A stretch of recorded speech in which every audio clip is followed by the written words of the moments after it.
Keang. Hmm.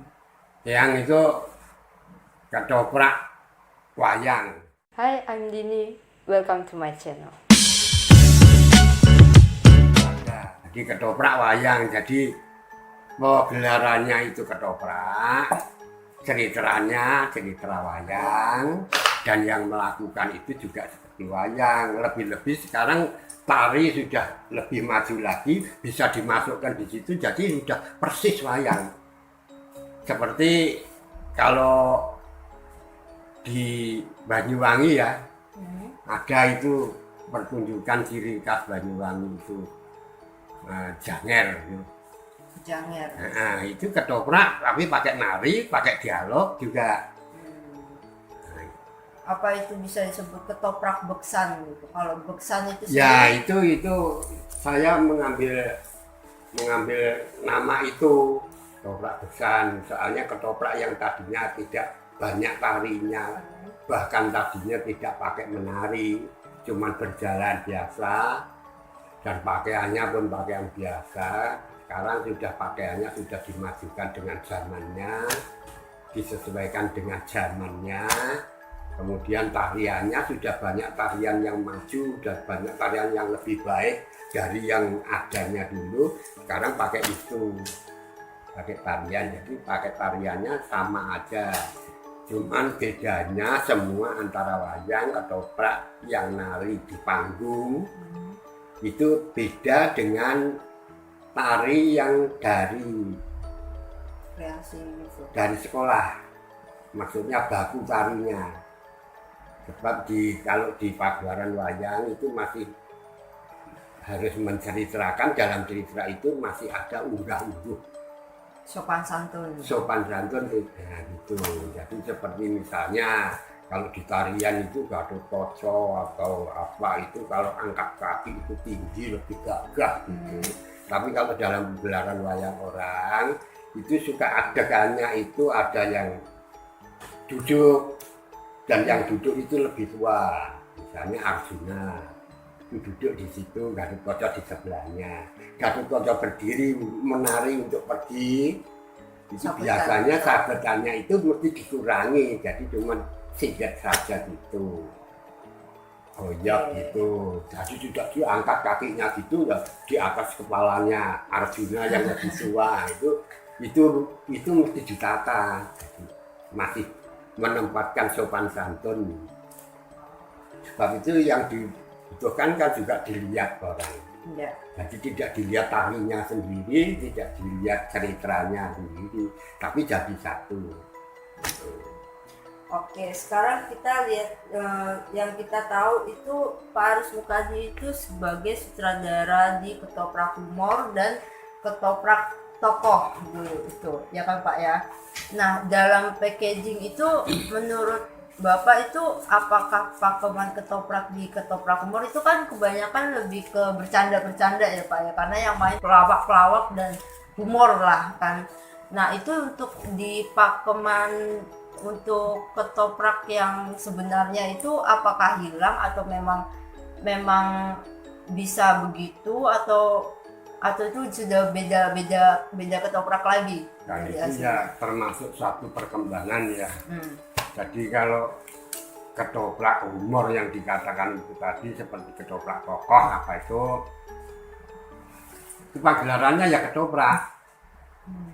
Itu cuman disesuaikannya porsinya itu di dalam ketoprak itu kan mesti ada seriusan, ada keadaan marah, keadaan ribut dalam perangan, ada juga keadaan lucu. Lucu. Oh. Lawaknya. Nah itu porsi-porsinya itu kalau ketoprak humor ada ketoprak tokoh itu yang diangkat sekarang lebih banyak lucunya. Sebab penonton tidak semuanya ingin tahu dan ingin meneliti ini pagelarannya mesti seperti pakemnya wayang, mesti seperti pakemnya ketoprak gitu. Nah ini untuk lebih familiar lagi kepada penontonnya, jadi ketoprak ketoprak luconnya atau humorannya itu diangkat lagi, diperbanyak, yang lainnya dikurangi gitu. Wayang pun begitu sekarang, banyak yang harus biblik spell gitu, jadi seakan-akan itu yang nonton itu bener-bener ada di antara pemain itu. Itulah disebutnya wayang orang masa kini. Ya boleh lah, kan dulu ada ketoprak gaya ketoprak lesung, ketoprak santinet, ketoprak gaya baru seperti tempat Ketoprak santinet itu gimana? Ketoprak santinet itu zamannya, zaman Santinet itu apa sih? itu tadinya nama orang cuma buat senggaan gitu. Jadi itu pada waktu itu ketoprak itu masih makeup, dandanannya itu masih pakai celana wayang pendek, terus bawahnya itu pakai kaos kaki kayak tarian Remo. ya kayak ngremo atau dulule itu dulala gitu, terus akhirnya pakai baju atau pakai surjan gitu, tapi dimasukkan ke dalam terus pakai selempang, sininya pakai bulu gitu. Nah, itu yang saya katakan senggaan itu ada di situ. Orang cuman minta jalan-jalan saja. Zaman dulu itu ada yang terkenal namanya tinggi banget orangnya memang. Siapa? Itu juga bisa buat senggaan. Lu kalau misalkan ketoprak sendiri itu awalnya tuh dari Jawa Tengah atau Jawa mana? Karena kalau ludruk itu kan kita tahu tuh dari Jawa Timur gitu. Semua ya, semua tumbuh. Jadi kalau tumbuh di Jawa Tengah, ketoprak itu dulu tumbuh di Solo, di wilayah Solo. Malah Solo. Ya, wilayah Solo, kemudian diangkat oleh penguasa keraton Jogja, terus dibenahi di situ, ceritanya diganti lagi, bukan hanya cerita tentang rumah tangga, tentang keadaan, tapi suka ngambil cerita menak gitu, jadi cerita-cerita Arab yang dari Turki, cerita Turki gitu, tuh. Terus kalau ketopraknya biasa juga dibenahi lagi, ceritanya ditambah lagi, cerita yang lebih luas lagi masalahnya. Terus dikeluarkan lagi ke masyarakat, nah itu sudah halus, sudah lebih halus ketopraknya itu. Wayang orang itu kalau saya rasa wayang orang itu tetap tumbuh dari pusat pemerintahan atau pusat budayanya. Jadi kira-kira tahun 1600 gitulah, itu di Mataram itu, Mataram Solo sudah ada pagelaran wayang orang. Bentuk dan pakaiannya tidak seperti wayang orang sekarang. Terus dibenahi di Jogja itu keluar. Jadi sebelum dibenahi di Jogja itu, Mataram itu dulu kan ada ceritanya si Cambernyowo apa itu cerita sejarahnya Cambernyowo. Itu kan juga punya pasukan, juga pasukannya bisa menari wayang. Jadi dalam perjuangan itu dia juga mengadakan wayang, berarti wayang sudah ada loh. Nah baru penguasa Jogja tumbuh, nah ini dihaluskan lagi, digarap lagi di dalam Jogja itu. Nah itu di tahun-tahun Mataram itu sudah ada, tapi bedanya yang saya lihat penampilannya itu seluruh pemain itu pria, seluruh pemainnya pria. Jadi kalau zaman sekarang udah niru-niru pakai wayang kakung, itu di sana itu dulu tahun 1800 kan nggak salah itu sudah ada di Keraton Jogja, dan cara penampilannya juga model pendopo pendapan. Jadi bukan bukan panggung gitu. bukan panggung biasa gitu. Kalau panggung itu kan hanya ditonton dari depan. Kalau pendapan itu kan ditonton dari empat, Kayak alun-alun gitu. ya kayak empat arah gitu. Kenapa cowok? Emang kenapa? Apa karena bulunya Pangeran Sambil Nyowo itu tadi cowok semua? Mungkin Jadinya- juga begitu ya, saya nggak tahu itu. Ya sih, Itu kalau perkembangannya jadi itu kan- begitu. Dan itu ada cewek masuk itu sudah lama setelah wayang orang itu keluar, dikeluarkan dari keraton, habis dikerjain di keraton, dikeluarkan ke masyarakat gitu. Di masyarakat itu tidak ada yang sponsorin lagi kan, mesti cari sponsor lagi, diswastakan itu diterima oleh orang ya bangsa keturunan Cina yang dulu yang saya tahu, terus dijual tiketnya.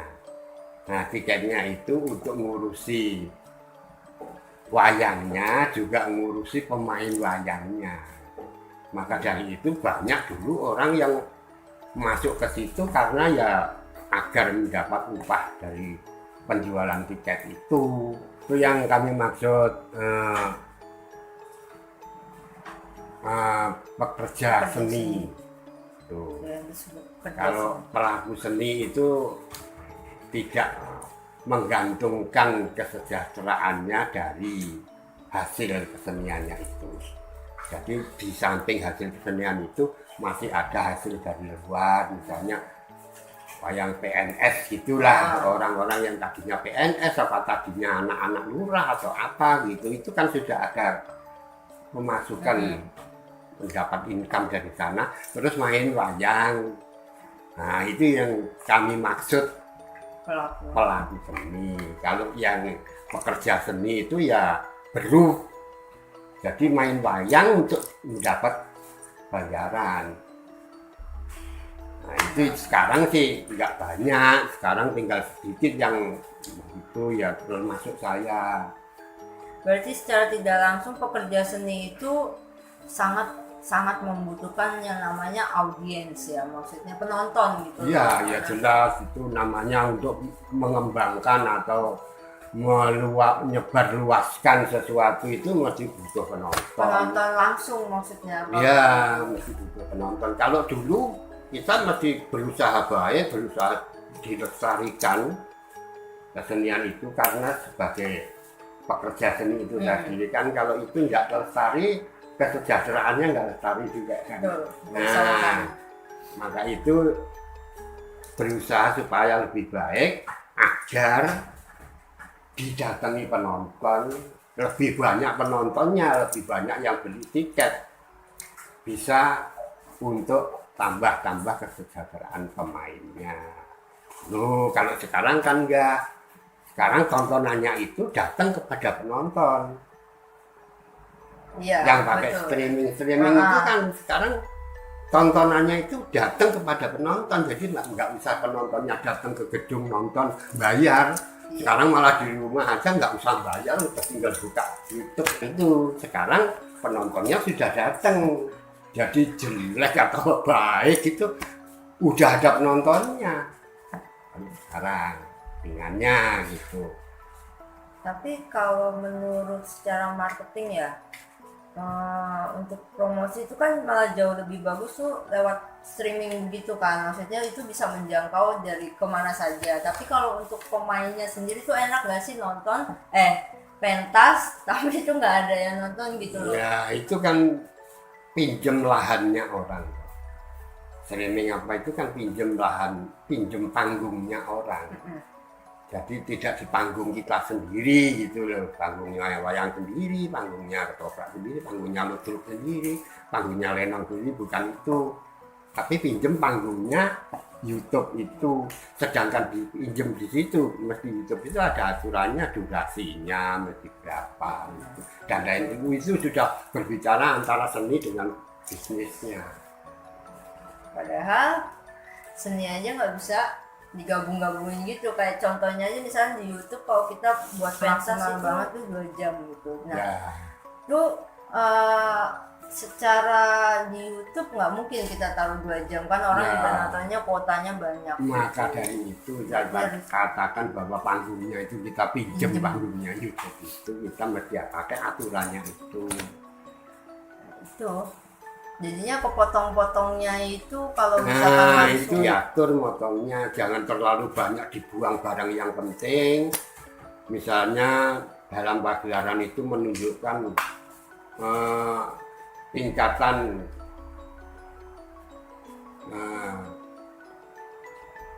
apa yang namanya tadi unggah-ungguh tadi. Itu yang kalau kita harus menunjukkan unggah-ungguh atau sopan santun, ya etikanya lah, etikanya orang. Soalnya di situ kan menggambarkan orang juga. Ada yang lebih tua, ada yang lebih muda kan begitu. Kalau pentas itu kan mesti ini yang dipertahankan, mesti kita jangan terlalu banyak dibuang gitu. tapi secara cerita juga pasti repot kan motong. Cerita juga dipotong-potong, itu sebenarnya potong-potong gitu itu sih zaman dulu sudah sering.